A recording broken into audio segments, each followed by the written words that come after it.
میں سب سے پہلے اللہ سبحانہ و تعالیٰ کا شکر بجا لاتا ہوں، بے پایا درود و سلامتی ہو محمد مصطفیٰ صلی اللہ علیہ وسلم پر۔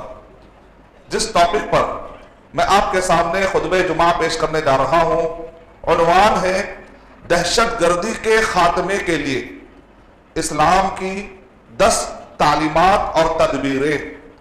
اس ٹاپک کا مطلب یہ ہے کہ وہ تعلیمات جو قرآن مجید میں بتائی گئی ہے، وہ تعلیمات جو صحیح احادیث میں ہمیں ملتی ہے، اس پر غور کرنے سے پتہ چلتا ہے کہ دہشت گردی کے خاتمے کے لیے سب سے مؤثر علاج صرف اور صرف اسلام میں ہے۔ اسلام کا جو مزاج ہے وہ دہشت گردی کے خلاف، کیونکہ اسلام کا جو مزاج کی بنیادیں ہیں وہ ہے توحید، رسالت اور آخرت۔ توحید کے تصور سے مسلمان کے دماغ میں یہ بات آتی ہے کہ ان اللہ کان علیکم رقیبا، اللہ سبحانہ و تعالیٰ تمہیں دیکھ رہے۔ جس کے دماغ میں یہ عقیدہ ہو کہ اللہ تعالیٰ مجھے دیکھ رہا ہو، وہ چھپ کر بھی دہشت گردی والے کام نہیں کر سکتا۔ محمد صلی اللہ علیہ وسلم، رسالت یعنی محمد صلی اللہ علیہ وسلم رحمت للعالمین، جو رحمت للعالمین کا ماننے والا ہے وہ دنیا میں دہشت گردی کیسے کر سکتا؟ آخرت فَمَن يَعْمَلْ مِثْقَالَ ذَرَّةٍ خَيْرًا يَرَهُ وَمَن يَعْمَلْ مِثْقَالَ ذَرَّةٍ شَرًّا يَرَهُ۔ آخرت کا ماننے والا اس کو یہ معلوم ہے کہ اگر میں چھپ کر بھی کسی کو ستاؤں گا تو قیامت کے دن مجھے اس کا بدلہ ملے گا، اگر میں برا کروں گا تو اس شر کا مجھے برا بدلہ ملے گا۔ اسلام کے مزاج میں ہی دہشت گردی کی مخالفت پائی جاتی ہے، کیونکہ اس کی بنیاد توحید، رسالت اور آخرت پر۔ انشاءاللہ میں 10 پوائنٹ آپ کے سامنے رکھنے کی سعادت حاصل کروں گا، تاکہ اگر کہیں آپ کا ڈسکشن، کہیں آپ اسلام دہشت گردی کے خلاف اس ٹاپک پہ اگر آپ گفتگو کریں تو انشاءاللہ یہ پوائنٹ آپ کو کام آئے۔ میں 5 آیتیں اور 2 حدیثیں بیان کرنے کے بعد یہ 10 پوائنٹ آپ کے سامنے رکھوں گا انشاءاللہ۔ پہلی آیت سورہ ممتحنہ، سورہ نمبر 60، آیت نمبر 8 میں اللہ تعالیٰ ارشاد فرما رہے ہیں لا ینہاکم اللہ عن الذین لم یقاتلوکم فی الدین ولم یخرجوکم من دیارکم ان تبروہم وتقسطوا الیہم ان اللہ یحب المقسطین۔ اللہ تعالیٰ اس آیت میں پھر ارشاد فرما رہے ہیں کہ اے مسلمانوں، لا ینہاکم اللہ، وہ لوگ جو تمہیں اللہ سبحانہ و تعالیٰ تمہیں اس بات سے نہیں روکتا کہ تم اچھائی کا معاملہ کرو، انصاف کا معاملہ کرو، ان لوگوں کے ساتھ جو تم سے لڑتے نہیں، ان لوگوں کے ساتھ جو تمہیں گھروں سے نکالتے نہیں، ایسے انوسنٹ، ایسے معصوم غیر مسلم، ایسے نردوش غیر مسلم، ایسے ایک سیویلین، ایسے ایک عام انسان، سٹیزن جو زندگی گزار رہے ہیں، اگر ایسوں کے ساتھ تم اچھا معاملہ کرتے ہو، اچھا سلوک کرتے ہو تو اللہ تعالیٰ تمہیں نہیں روکتا۔ اس آیت سے کیا پتا چلا؟ عام چاہے مسلم ہو چاہے غیر مسلم ہو، ان کے ساتھ ہمیں اچھا رہنے کی تاکید کی جا رہی، ظلم سے روکا جا رہا ہے۔ ہم کسی بھی حال میں کسی بھی غیر مسلم معصوم کو ستا نہیں سکتے ہم، بلکہ ان کے ساتھ اچھا سلوک کرنے کی ہدایت دی جا رہی۔ دوسری آیت سورہ لقمان، سورہ نمبر 31، آیت نمبر 15 میں اللہ تعالیٰ ارشاد فرما رہے ہیں وَإِن جَاهَدَاكَ عَلَىٰ أَن تُشْرِكَ بِي مَا لَيْسَ لَكَ بِهِ عِلْمٌ فَلَا تُطِعْهُمَا وَصَاحِبْهُمَا فِي الدُّنْيَا مَعْرُوفًا۔ کبھی کیا ہوتا ہے، ایک کمیٹی میں 2 رائے ہو جاتی ہے، ایک مدرسے میں، ایک مسجد کی کمیٹی میں کانفلکٹ آف انٹرسٹ یا کانفلکٹ آف اوپینین 2 رائے جنم لیتی ہے، اختلافات ہو جاتے ہیں کمیٹی میں، مدرسے میں، مسجد کے کمیٹی میں، پارٹنرشپ ڈیلنگ میں، خاندان میں، بعض اوقات ایک گھر کے اندر رہنے والے افراد کے اندر 2 رائے ہو جا سکتی ہے، اختلاف ہو جا سکتا ہے۔ اسلام کیا حل دیتا ہے؟ اگر اختلاف ہو جاتا ہے تو ایسے وقت پر اسلام کیا حل دیتا ہے؟ ایک گھر میں بعض اوقات 2 ریلیجن والے بھی آ جاتے ہیں، ماں باپ کافر ہے اور بچہ مسلمان، ہو سکتا ہے کبھی ایسے حالات آ جائے، تو اسلام نے ایک ہی آیت کے اندر اصول دے دیے کہ اللہ تعالیٰ اس آیت کے اندر ارشاد فرما رہے ہیں کہ دین کا جب معاملہ آ جائے، یعنی ایک گھر کے اندر ماں باپ کافر ہے اور بچہ مسلمان ہے، تو اب یہاں پر اختلاف ہونے کے باوجود کیا ہم مل جل کر رہ سکتے یا نہیں رہ سکتے، اس کے کچھ حدود بتائے جا رہے ہیں، کچھ شکل بتائی جا رہی ہے۔ جب دین کا معاملہ آ جائے، عقیدے کا معاملہ آ جائے، نو کمپرومائز، سوال ہی نہیں اٹھتا۔ سرے منہ کا مطلب ہوتا ہے بال کے اوپر بال جا کر جہاں ختم ہوتا ہے باریک نقطہ، اتنا بھی ہم گنجائش میں کمپرومائز نہیں کر سکتے۔ لکم دینکم ولی دین۔ لیکن معاملات دنیاوی اعتبار سے ہمیں حکم دیا گیا وَإِن جَاهَدَاكَ عَلَىٰ أَن تُشْرِكَ بِي، اگر تمہارے ماں باپ تم کو شرک کی طرف بلائیں فَلَا تُطِعْهُمَا، تو تم ان کی اطاعت مت کرو. لیکن اس کا مطلب یہ نہیں کہ بدتمیزی کرو، اس کا مطلب یہ نہیں کہ آپ ماں باپ کے ساتھ حسن سلوک چھوڑ دو، نہیں. وَصَاحِبْهُمَا فِي الدُّنْيَا مَعْرُوفًا، دنیاوی اعتبار سے ان کے ساتھ اچھا سلوک کرو. ہو سکتا ہے تمہارے اخلاق سے وہ متاثر ہو کر بدعت چھوڑ دے، شرک چھوڑ دے. ماں بچوں کو توحید کی نعمت مل جاتی ہے، تو اس کا مطلب یہ نہیں ہے کہ ماں باپ اگر شرک کر رہے ہیں تو بچے بدتمیزی کریں، نہیں. اخلاق کا پورا مظاہرہ کریں. پہلے اگر آپ کے اخلاق اچھے تو آپ کے اخلاق ابھی اور اچھے ہونے چاہیے. ہو سکتا ہے کہ آپ کے اچھے اخلاق سے سامنے والا سدھر جائے، پڑوسی سدھر جائے، غیر مسلم کا دل نرم ہو جائے. یہ اس آیت سے پتہ چل رہا ہے کہ اسلام کے مزاج میں دہشت گردی ہے ہی نہیں. تیسری آیت سورہ انفال، سورہ نمبر 8 آیت نمبر 60 اور 61 میں اللہ تعالیٰ ارشاد فرما رہے ہیں وَإِن جَنَحُوا لِلسَّلْمِ فَاجْنَحْ لَهَا وَتَوَكَّلْ عَلَى اللَّهِ إِنَّهُ هُوَ السَّمِيعُ الْعَلِيمُ وَإِن يُرِيدُوا أَن يَخْدَعُوكَ فَإِنَّ حَسْبَكَ اللَّهُ. کیا کہہ رہے ہیں؟ سورہ انفال سورہ نمبر 8 کی آیت نمبر 60 اور 61 میں اللہ تعالیٰ کہہ رہے ہیں کہ جنگ کے دوران اگر پوری قوم امن مانگے تو تم امن دے دو. اب انسان کے دماغ میں خیال آتا ہے اگر امن دے دیں گے بعد میں اگر یہ لوگ چھپ کر سازش کرے تو اللہ تعالیٰ کہہ رہے ہیں کہ فکر مت کرو. وَإِن يُرِيدُوا أَن يَخْدَعُوكَ فَإِنَّ حَسْبَكَ اللَّهُ، اگر یہ لوگ تمہیں دھوکہ دینے کی کوشش کریں گے نا اللہ بچا لے گا تم کو، لیکن تم کیا کرو؟ امن کے لیے آگے بڑھو. کون سا ایسا ریلیجن ہے جو اتنا واضح طریقے سے امن کا علم بردار؟ کبھی کیا ہوتا ہے پوری قوم امن نہیں مانگتی، قوم میں سے ایک آدمی امن مانگتا ہے. سورہ توبہ چوتھی آیت جو میں آپ کو بتانا چاہ رہا ہوں، سورہ توبہ سورہ نمبر 9 کی آیت نمبر 6 وَإِنْ أَحَدٌ مِّنَ الْمُشْرِكِينَ اسْتَجَارَكَ فَأَجِرْهُ حَتَّى يَسْمَعَ كَلَامَ اللَّهِ ثُمَّ أَبْلِغْهُ مَأْمَنَهُ ذَلِكَ بِأَنَّهُمْ قَوْمٌ لَا يَعْلَمُونَ. اگر کوئی ایک آدمی تم سے پناہ مانگے، مستأمن جو ایمبیسڈر آتے ہیں، جو ٹورسٹ آتے ہیں باہر سے، اگر اسلامی ملک میں کوئی غیر مسلم جاتا ہے ڈاکٹر یا کوئی کمانے کے لیے، اس کو کہتے ہیں مستأمن، وہ آپ سے امن طلب کرتے ہوئے جاتا ہے. تو ایسے وقت پر سارے مسلمانوں کی ذمہ داری ہے کہ جب تک یہ ایمبیسڈر آپ کے کسٹڈی سے نکل کے اس ملک والوں کی کسٹڈی میں چلا نہیں جاتا، اس وقت تک مسلمانوں کی ذمہ داری ہے، کیونکہ اس نے مسلمان پر بھروسہ کیا، اس نے ایک ایسی قوم پر بھروسہ کیا ہے جو قرآن مجید پڑھتی ہے، اس نے ایک ایسی قوم پر بھروسہ کیا جو نبی اکرم صلی اللہ علیہ وسلم کی سیرت کو مانتی ہے. ہمیں اپنے اخلاق بتانا ہے، ہمیں اپنے کردار بتانا ہے. اللہ تعالیٰ قرآن مجید میں کہہ رہے ہیں وَإِنْ أَحَدٌ مِّنَ الْمُشْرِكِينَ اسْتَجَارَكَ، اگر کوئی مشرک تم سے پناہ طلب کرے فَأَجِرْهُ، تو تم اس مشرک کو پناہ دے دو. حَتَّى يَسْمَعَ كَلَامَ اللَّهِ، کیا پناہ دے کر صرف ڈیلنگ کریں گے؟ کیا دوستی کر کے تعلقات کر کے صرف بزنس کریں گے؟ نہیں. مسلمان ذرا اس سے بھی اونچا سوچتا ہے. نہ صرف آپ ڈیلنگ تجارت کریں، ساتھ ساتھ میں اس کو جہنم سے بچانے کی فکر کریں. حَتَّى يَسْمَعَ كَلَامَ اللَّهِ، اسے اللہ کا کلام سنائے. ہو سکتا ہے کہ وہ آپ کے ساتھ ساتھ رہتے رہتے جہنم سے بچنے کا بھی اسے اللہ تعالیٰ راستہ بتا دے. ثُمَّ أَبْلِغْهُ مَأْمَنَهُ، پھر اس کو پہنچا دو سیف جگہ پر. جب تک سیفسٹ پلیس پر آپ اس کو نہیں پہنچاتے آپ اس کے ذمہ دار. ذَلِكَ بِأَنَّهُمْ قَوْمٌ لَا يَعْلَمُونَ، یہ قوم جو کچھ کر رہی ہے نا وہ اللہ اس کے رسول صلی اللہ علیہ وسلم کو جانتی نہیں ہے، اس وجہ سے ایسا کر رہی ہے. ان کے تکلیفوں کو آ کر تم دعوت کا کام نہیں چھوڑ دینا، تم اچھائی کا کام پھیلانے سے مکر نہیں جانا، اپنا کام کرتے رہو، نیکی کا کام کرتے رہو، اچھائی کا کام کرتے رہو. یہ ہے قرآن مجید کا حکم. 5ویں آیت اگر ہم سمجھ جائیں گے انشاءاللہ آج کے دور کے جتنے فتنہ و فساد ہو رہے ہیں وہ سب ختم ہو جائیں گے انشاءاللہ. 5ویں آیت جو میں آپ کو وعدہ کیا تھا کہ 5 آیتیں 2 حدیثیں بیان کروں گا. 5ویں آیت سورہ نساء سورہ نمبر 4 آیت نمبر 83. اس آیت میں بتایا جا رہا ہے وَإِذَا جَاءَهُمْ أَمْرٌ مِّنَ الْأَمْنِ أَوِ الْخَوْفِ أَذَاعُوا بِهِ وَلَوْ رَدُّوهُ إِلَى الرَّسُولِ وَإِلَى أُولِي الْأَمْرِ مِنْهُمْ لَعَلِمَهُ الَّذِينَ يَسْتَنبِطُونَهُ مِنْهُمْ. اس آیت کو سمجھنے کے لیے پہلے اس جملے کو آپ سمجھ جائیے.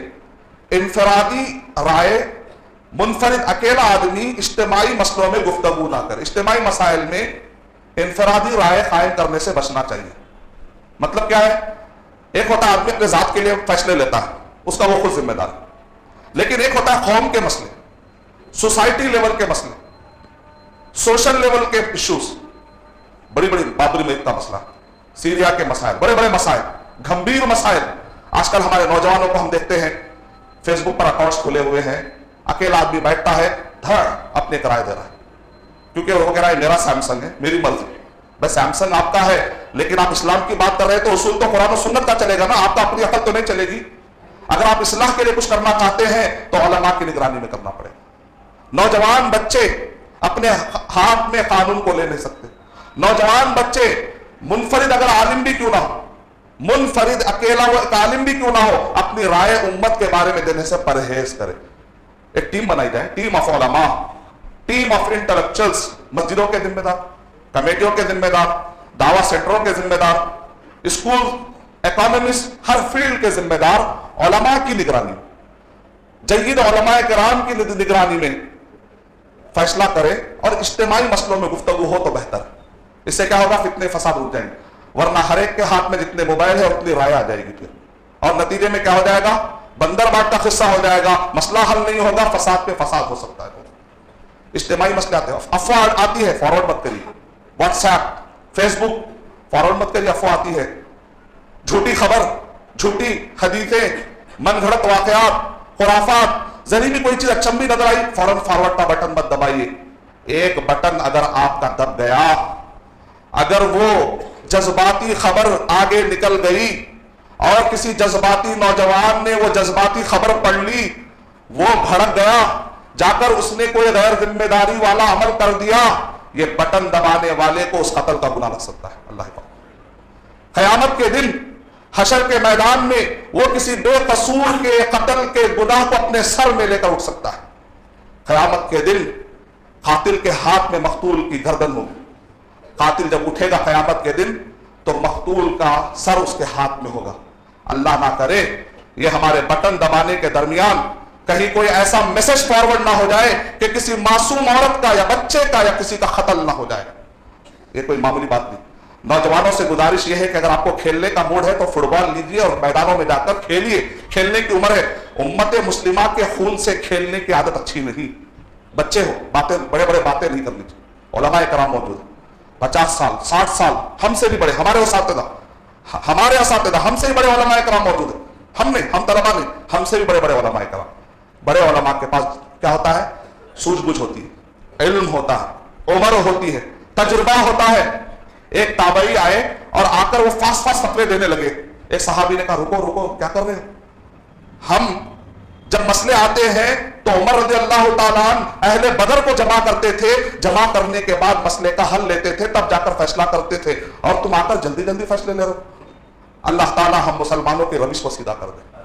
کتنا پیارا اصول ہے کہ جب بھی تمہارے پاس کوئی خبر آئے، وَإِذَا جَاءَهُمْ أَمْرٌ مِّنَ الْأَمْنِ، سورہ نساء سورہ نمبر 4 کے آیت نمبر 83 میں اللہ تعالیٰ ارشاد فرمایا، جب بھی تمہارے پاس کوئی خبر آئے، وَإِذَا جَاءَهُمْ أَمْرٌ مِّنَ الْأَمْنِ أَوِ الْخَوْفِ، امن کی ہو یا خوف کی. اذاؤ بھی، جو منافق ہوتے ہیں اڑا دیتے ہیں، کیونکہ ان کا مقصد ہوتا ہے فساد. جو فسادی ہوتے ہیں اڑا دیتے ہیں، اے مسلمانوں تم ایسا مت کرو. اللہ تعالیٰ قرآن میں کہہ رہے ہیں اے مسلمانوں تم ایسا مت کرو. کیا کریں؟ وَإِذَا جَاءَهُمْ أَمْرٌ مِّنَ الْأَمْنِ أَوِ الْخَوْفِ اذاؤ بھی وَلَوْ رَدُّوهُ إِلَى الرَّسُولِ وَإِلَى أُولِي الْأَمْرِ مِنْهُمْ، رسول کی طرف لوٹا دیتے صلی اللہ علیہ وسلم، یا اولو الامر اتھارٹی جو اس معاملے کے ذمہ دار. مسجد میں اگر کچھ آپ کو اختلاف ہے آپس میں مت جھگڑی، مسجد کے ذمہ داران تک پہنچائیے. یہ صحیح طریقہ ہے. آپس میں حل کرنا شروع کر دیں گے، کوئی مسجد خلفشار سے پھر محفوظ دین سے. گلیوں میں حل مت کریے، غیبت کے ذریعے سے حل مت کریے. اس مسجد یا اس مرکز یا اس ادارے یا اس اسکول کے ذمہ داروں سے جا کر بات کریے. بزدلی نہیں. جو بزدل ہوتا ہے غیبت کرتا ہے، جو ہمت رکھتا ہے وہ جا کر سامنے اپنی سامنے بات رکھنے کا مطلب بدتمیزی بھی نہیں. بعض لوگ کہتے ہیں میں ڈرتا نہیں اس لیے آپ کے منہ پر کہہ رہا، اس کا مطلب ہے بدتمیزی. قولوا قولا سدیدا کا مطلب یہ نہیں ہے کہ آپ تذلیل کریں، ذلیل کریں. صحیح طریقے سے سامنے رکھ دیں. غیبت سے بھی بچے، سینہ زوری سے بھی بچے، اخلاق سے اپنی باتیں رکھیں، مسئلے حل ہو جائیں گے. اللہ حل کرے گا انشاءاللہ. 2 حدیثیں السلسلہ صحیح. حدیث نمبر 149 149. اللہ کے نبی صلی اللہ علیہ وسلم نے ارشاد فرمایا، لیس المؤمن الذی یشبع وجارہ جائع الی جنبہ. وہ مومن نہیں، یعنی مکمل مومن نہیں، مکمل ایمان والا نہیں، کہ جو خود پیٹ بھر کر کھاتا ہے لیکن اس کا پڑوسی بھوکا سو جاتا ہے. اس کا پڑوسی بھوکا ہے. ہو سکتا ہے کہ پڑوسی مسلم ہوگا، ہو سکتا ہے کہ پڑوسی غیر مسلم ہوگا. اگر وہ بھوکا رہے گا قیامت میں اس مسلمان سے پوچھا جائے گا کہ تو پیٹ بھر کر کھاتا تھا لیکن تیرا پڑوسی بھوکا تھا، تو نے تیری ذمہ داری کیا ادا کی؟ قیامت میں پوچھا جائے گا.